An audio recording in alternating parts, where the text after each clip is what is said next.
যদি log root x যদি log root x to the power 0.25 equal to 4 হয় তাহলে এই x এর মান কত সেটা আমাদেরকে হিসাব করতে বলেছে।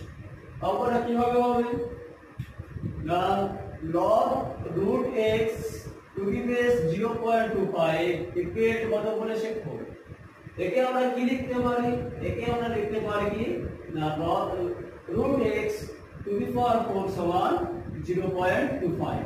কিভাবে লিখলাম না a বিধানের সাপেক্ষে m এর লগারিদম যদি x হয় তাহলে একে আমরা বলতে পারি যে a to the power x equal to m, যেখানে a greater than 0 but a not equal to 1 এবং m গ্রেটার দেন 0।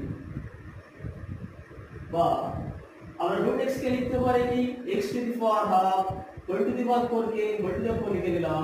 0.25 কে কি লিখতে পারি 1 এর 4।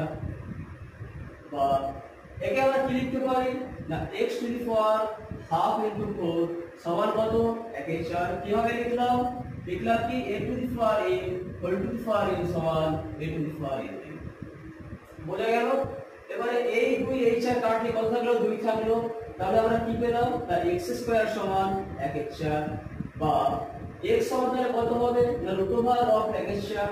বা x সমান রুট ওভার অফ 1 এর 4 বলে কত হয় প্লাস মাইনাস 1 এর 2। তাহলে আমরা কি লিখতে পাচ্ছি x এর ভ্যালু দুটো বেরিয়েছে, একটা প্লাস হাফ আর একটা মাইনাস হাফ। কিন্তু লগারিদমের থিওরেম থেকে আমরা কি জানি এই যে বিধান এই বিধান এ always greater than 0 but not equal to 1 হয়। তাহলে আমরা কি বলবো না x এর যে ভ্যালুটা বেরিয়েছে x এর এই নেগেটিভ ভ্যালুটা আছে এই নেগেটিভ ভ্যালুটাকে আমরা নেগলেক্ট করে দেব এবং শুধুমাত্র পজিটিভ ভ্যালু যেটা আছে এটাকে আমরা অ্যাকসেপ্ট করব।